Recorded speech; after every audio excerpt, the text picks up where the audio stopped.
Every week, somewhere on a rock polishing site, someone is going to ask, how do I sort my rocks by hardness?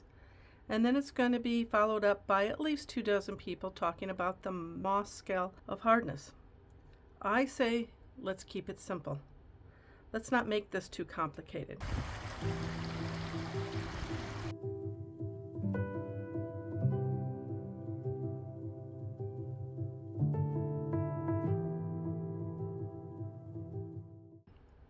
The first thing you want to do is go through the rocks and sort out the ones that you do not want to tumble. And I will explain why you don't want to tumble some of these rocks. This is a mineral, cellulite. If you tumble it, it's just going to look like a boring piece of quartz. It's going to lose that natural grain and natural smooth fracture that it comes with when it is mined. I'm not going to tumble that.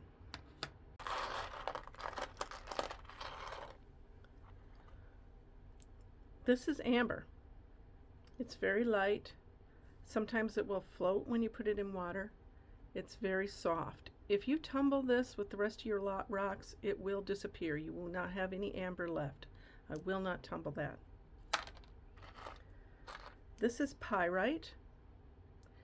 You can polish it. I recommend hand polishing it if you want to polish it, because it is very porous. And those pits, those deep holes and pits, they are throughout the rock, and they're going to remain there if you try to polish them in a tumbler. And coarse grit will get caught in those porous little holes, and they will carry through to your final polish. And it will scratch up the other rocks. So you don't really want to tumble anything that's that porous with the rest of your rocks. This has pyrite in it. That one I would test for hardness. This is a mineral. I have tumbled this before. It does not look better after it's tumbled. It doesn't really take on a nice round smooth shape because of the way it fractures. I'm not going to tumble that. This is a piece of quartz with a natural point to it. This is how it is formed. It's not a really impressive piece. It's kind of rough. If it was mine, I probably would tumble it, but these are rocks that my granddaughter got in one of those little mining adventure things. So I'm going to leave this for her, and when she gets older, she can decide if she wants to tumble that. This is a piece of a geode. I have tumbled geodes, and I am going to make a video on how those turn out after they are tumbled, but I would not tumble one like this because it has nice natural points on it, and they are not going to get better by tumbling them.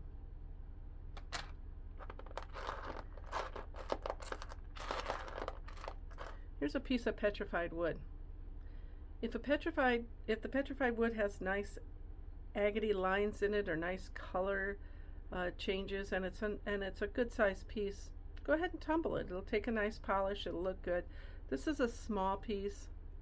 It looks more like wood when it's natural. And once again, these are my granddaughter's rocks, so I'm not going to tumble this piece of petrified wood. If you want to see petrified wood that has been tumbled, I have some short videos on my channel.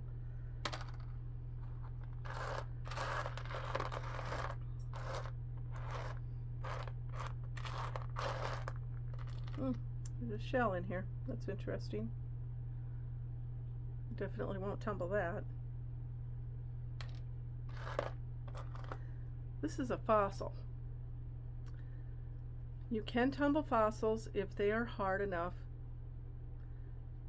I'm not going to tumble this one with the rest of the rocks. That is something that you need to watch, and you need to tumble it with softer rocks to make sure that you don't over tumble it. Most fossils are softer than rocks. Now we're down to testing it for hardness. I like to keep that part simple. I use a screw. Anything that I can scratch with the screw, I will not tumble with the rest of the rocks. Anything that the screw will not scratch, I will tumble together. I really don't think it needs to be much more difficult than that. Oh, this piece here is also a mineral. I'm not going to tumble that either.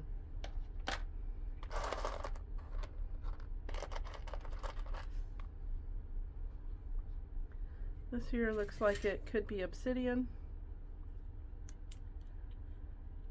It is almost completely opaque except for small areas on the edges where the light will shine through. Otherwise it's almost completely opaque. So that tells me that it is obsidian, and the way it has fractured also tells me it's got those conchoidal fractures on it. That tells me it's obsidian. I will tumble that. I believe this one here is probably obsidian too. Well, that one, you can see a little bit more light through it. There's a possibility that that's a dark, smoky quartz and not truly obsidian. However, how it fractures does look like it would be obsidian. I will tumble that. This one, I can almost tell you right away it's jasper. It is completely opaque. It's got that chalky look to it. It did not fracture the same as the obsidian. I will tumble that also. Actually, I will tumble all of the jasper with that. So here's some yellow jasper. Here's some red jasper. And if you're not sure, go ahead and scratch every single rock. But if you're confident you know what you're talking about and you know that it's jasper, you don't need to scratch every one of them. And eventually you'll reach a point where you will get familiar enough with them that you'll be able to recognize them. Quartz is also very hard.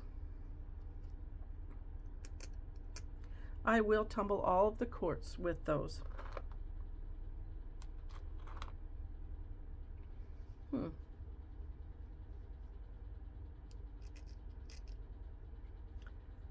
It's an interesting piece. It almost looks like glass slag, but not quite sure.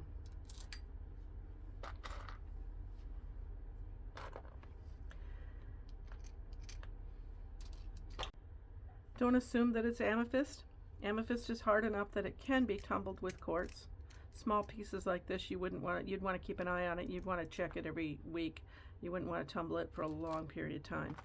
But you do want to scratch those purple ones, because fluorite in its rough state can often look like it is a quartz or amethyst. So if they're purplish or green, you want to scratch them just to make sure that you don't have a piece of fluorite like this that is very soft. You see how that scratches very easily? I do not want to tumble this with the rest of those rocks. This could be a piece of glass. I'm not sure. I'll investigate further, but it will not go in with the rest of those. Here's another mineral. It's got nice 90-degree splits. I don't think I'm going to tumble that. I'm going to leave that. Rose quartz. Once again, it's very hard.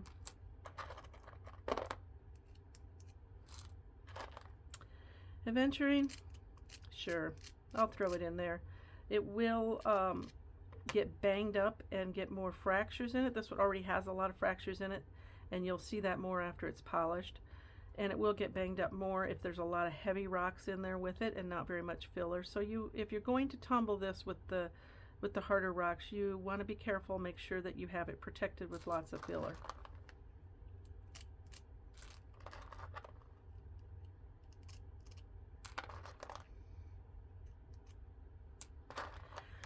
I won't tumble this. It is also a mineral. It is too soft. It can be tumbled, but I would not tumble it with the harder rocks. It would have to be tumbled carefully. This piece is small enough that I wouldn't tumble it at all. I would only tumble a larger piece.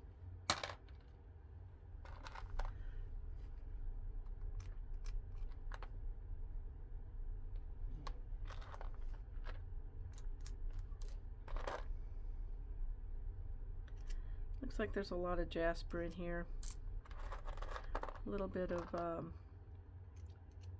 chert. That will polish up nice.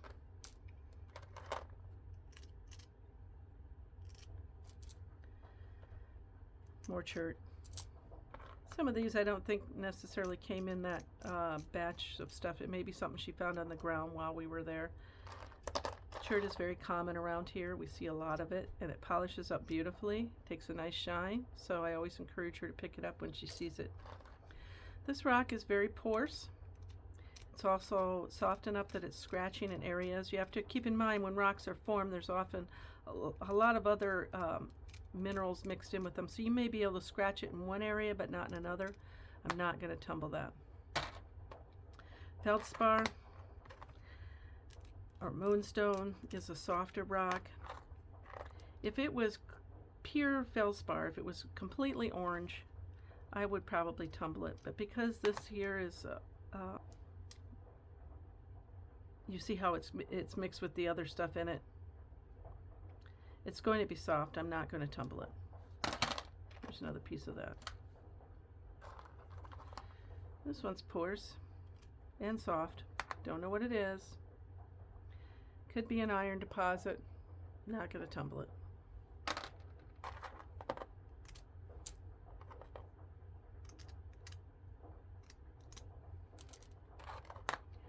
Not going to tumble this mineral. This is smoky quartz for sure. It's way too light to be obsidian, and it's way too translucent to be obsidian, so it's definitely smoky quartz.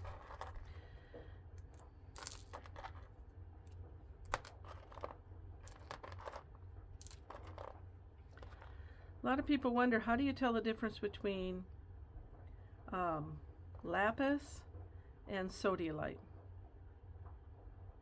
I'm going to have to do a video on that. I may have already done a video on it. If I haven't, I'll go through my videos and I'll do one so it helped you identify that. But these are all hard enough that they can be tumbled with the others. Jasper can. That cannot.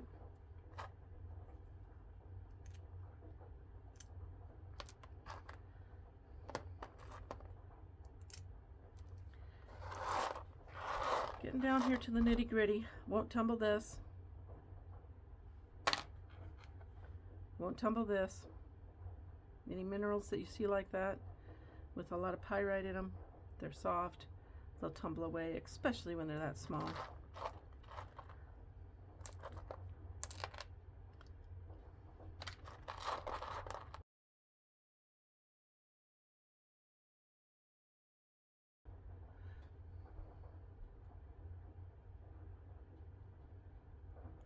I'm not going to tumble it.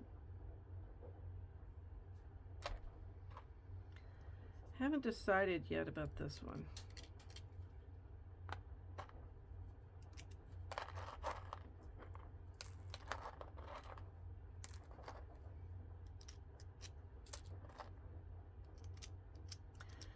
Now this, a lot of times when you see quartz like this, you really need to check it to make sure it's not like honey cisterine, or if it's calcite, which is soft.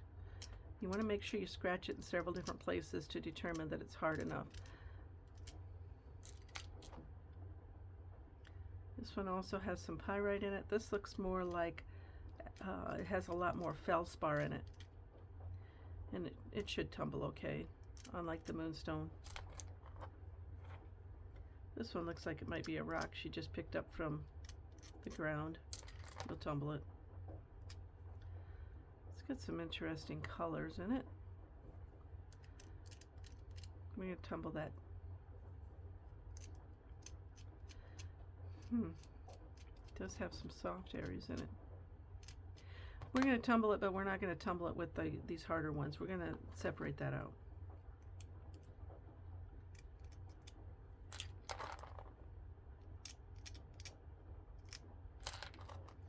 So once again, if I could scratch it with this screw like this, I am not tumbling it with the other things.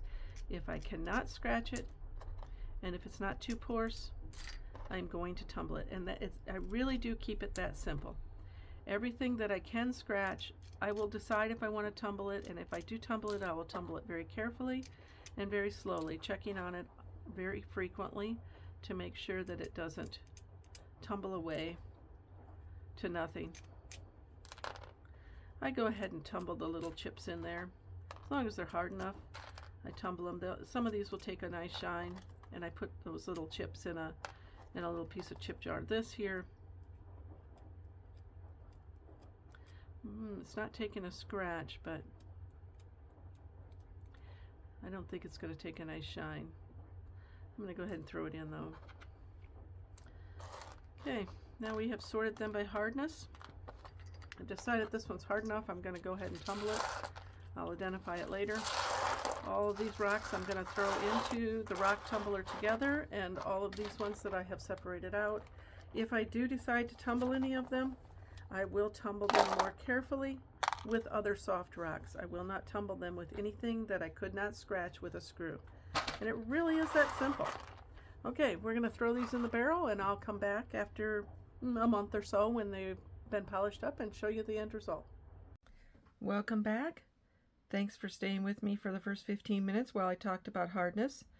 This is the end result. I have thrown a lot of other rocks in with this because in order to get a good shine, it is best if you have your barrel at least halfway full. I like 2/3 to 3/4 of the way full, so I threw in some Dalmatian jasper. I threw in some tiger eye.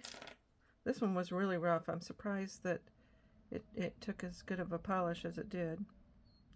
That's tiger eye. I also decided to throw in some petrified wood of my own, not hers, because we talked about it, and I wanted to show you how it looks if you do polish it.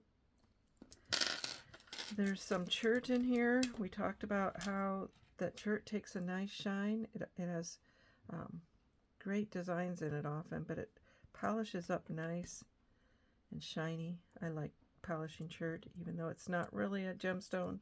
It turns out pretty nice. The red jasper, yellow jasper. There's some extra pieces in here that I threw in, like I said, to fill the barrel.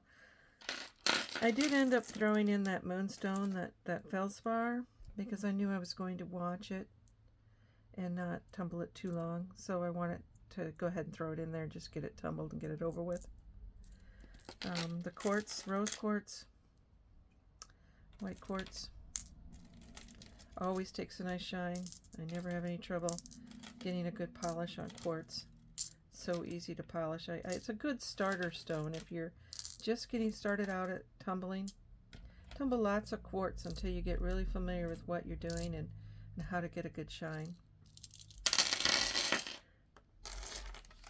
That one rock we couldn't identify turned out to be some unakite, which is green epidote mixed with that pink feldspar that we talked about.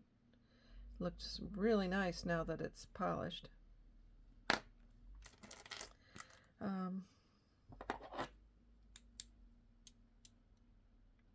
The quartz, smoky quartz, that's a little agate.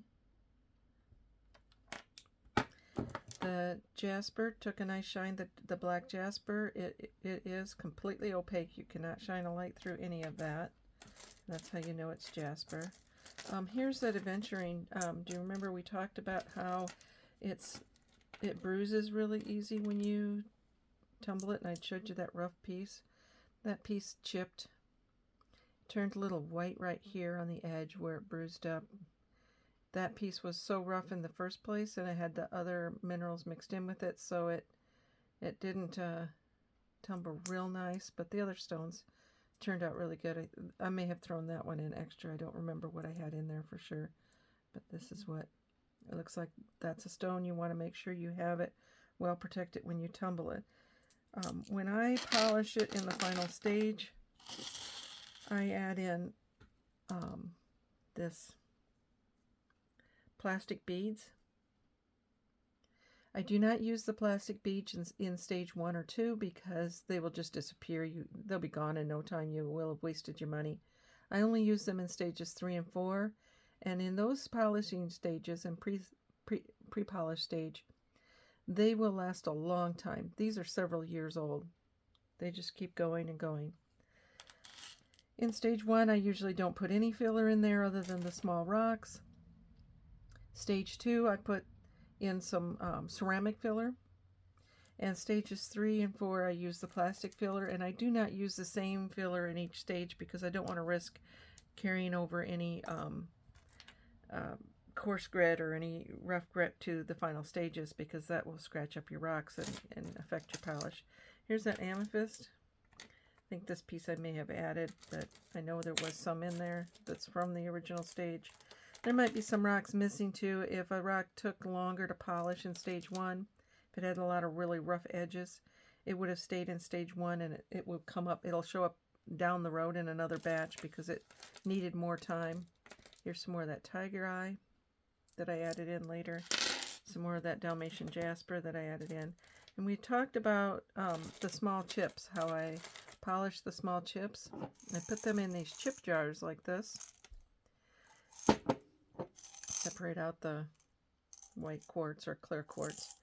And when the jar is full, I give those away. There's always somebody that's willing to take a jar of small chips, so I never have any trouble with them. And adding them to the batch helps cushion your rocks so you can get a good shine, and actually helps them rub together and get a good shine.